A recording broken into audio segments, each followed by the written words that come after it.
नमस्कार विद्यार्थी मित्रांनो, स्वागत आहे तुमचं स्टडी फ्लो अपडेट्स या आपल्या यूट्यूब चॅनलवर. मित्रांनो, स्पर्धा परीक्षांचा अभ्यास करताना योग्य दिशा आणि अचूक माहिती असणं खूप गरजेचं असतं.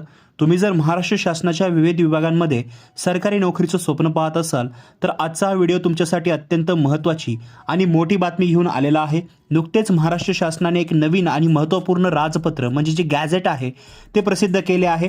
आज आपण एका शिक्षकाच्या भूमिकेतून अत्यंत सोप्या भाषेत या डॉक्युमेंटचे विश्लेषण करणार आहोत. तर व्हिडिओ स्किप न करता शेवटपर्यंत नक्की पहा आणि चॅनलवर जर नवीन आलेला असाल तर सबस्क्राईब करा, ऑल नोटिफिकेशनवर क्लिक करा. जर तुम्हाला PDF डॉक्युमेंट, सर्क्युलर्स किंवा हे गॅझेट जरी पाहिजे असेल तर डिस्क्रिप्शनमध्ये व्हॉट्सॲप आणि टेलिग्राम ग्रुप लिंक आहे, जॉईन करा, तिथे मिळून जाईल. किंवा डिस्क्रिप्शनच्या पहिल्या लिंकला क्लिक करून तुम्ही मराठी स्वरूपामध्ये हे आर्टिकल रीड करू शकता. विद्यार्थी मित्रांनो, शासनाच्या सामान्य प्रशासन विभागाने दिनांक 11 ऑगस्ट 2026 रोजी हे अत्यंत महत्त्वाचे असाधारण राजपत्र प्रसिद्ध केले आहे. या अधिकृत राजपत्राचे नाव महाराष्ट्र नागरी सेवा गट ब अराजपत्रित व गट क पदांचे सेवा प्रवेश नियम 2026 असे आहे. आता तुम्ही म्हणाल, सर हे राजपत्र आमच्यासाठी एवढे महत्त्वाचे का आहे? तर मित्रांनो, तुम्ही ज्या स्पर्धा परीक्षांची रात्रंदिवस तयारी करत आहात त्यातील गट ब नॉन गॅझेटेड आणि गट क पदांवर भरती प्रक्रियेचे नियमन करण्यासाठी हे नियम तयार करण्यात आलेले आहेत. थोडक्यात सांगायचं तर शासनाच्या विविध विभागांमधील विशिष्ट पदांसाठी आता नेमकी कोणती एज्युकेशन क्वालिफिकेशन म्हणजे शैक्षणिक अर्हता किंवा इतर पात्रता लागणार आहे हे या राजपत्राच्या परिशिष्टामध्ये शासनाने अधिकृतरित्या आणि सविस्तरपणे जाहीर केले आहे.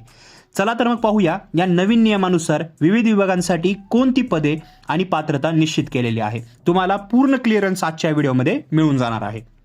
बघा, विविध प्रशासकीय विभागांचा याच्यामध्ये समावेश आहे. या नियमांमध्ये शासनाच्या कृषी, पशुसंवर्धन व मत्स्य व्यवसाय, तसेच ऊर्जा, वित्त, अन्न व नागरी पुरवठा, वन, सामान्य प्रशासन, उच्च तंत्र शिक्षण, गृह उद्योग, कामगार, विधी व न्याय आणि वैद्यकीय शिक्षण अशा अनेक महत्त्वाच्या विभागांच्या स्थापनांचा समावेश याच्यामध्ये करण्यात आलेला आहे.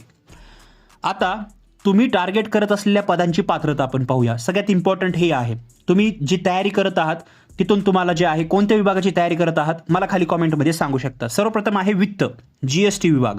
जर तुम्हाला टॅक्स किंवा वित्त क्षेत्रात आवड असेल तर या विभागामध्ये लेखापाल, व्यवस्थापक आणि सहाय्यक व्यवस्थापक यांसारख्या पदांसाठी कोणत्याही शाखेची पदवी किंवा शासनाने समतुल्य ठरवलेली शैक्षणिक पात्रता आवश्यक असल्याचे स्पष्ट सांगितलेले आहे.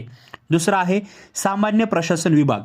या प्रशासकीय विभागात लघुलेखक म्हणजे निम्न व उच्च श्रेणी, लघुटंक लेखक आणि सहाय्यक कक्ष अधिकारी अशा अनेक पदांचा समावेश आहे, ज्यासाठी ठराविक पात्रता निश्चित केली आहे. पुढे आहे उच्च तंत्र शिक्षण विभाग. बघा, याच्यामध्ये इंजिनिअरिंग आणि तांत्रिक अभ्यासक्रम पूर्ण केलेल्या विद्यार्थ्यांसाठी येथे मोठी संधी आहे. यामध्ये ग्रंथपाल, प्रयोगशाळा सहाय्यक आणि प्रोग्रॅमर अशी पदं आहेत. प्रोग्रॅमर पदासाठी कॉम्प्युटर इंजिनिअरिंग किंवा इन्फॉर्मेशन टेक्नॉलॉजीमधील पदवी किंवा इक्विलंट एज्युकेशन तुमचं असलं पाहिजे. तसेच यामध्ये फिटर, टर्नर, वेल्डर आणि इलेक्ट्रिशियन यासारख्या ITI प्रमाणपत्रावर आधारित पदांचाही समावेश आहे. पुढे आहे वैद्यकीय शिक्षण व औषधी द्रव्य विभाग.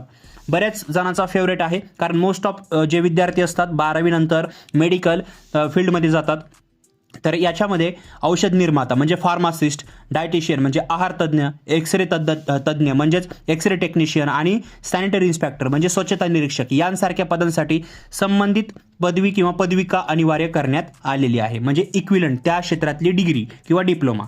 उद्योग व इतर विभाग पाहिलं तर उद्योग विभागात DTP ऑपरेटर, मुद्रणालय तंत्रज्ञ आणि प्लेट मेकर अशा तांत्रिक पदांसाठी विशिष्ट शैक्षणिक अर्हतेची नोंद केलेली आहे.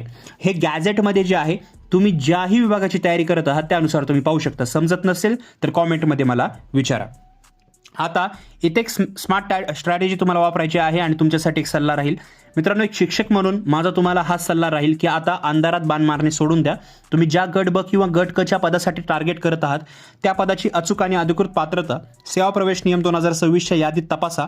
तुमचा सध्याचा डिप्लोमा, डिग्री किंवा ITI ट्रेड त्या विशिष्ट पदासाठी पात्र ठरतोय का हे आजच कन्फर्म करा आणि त्यानुसार तुमच्या अभ्यासाची जी स्ट्रॅटेजी आहे ती ठरवा.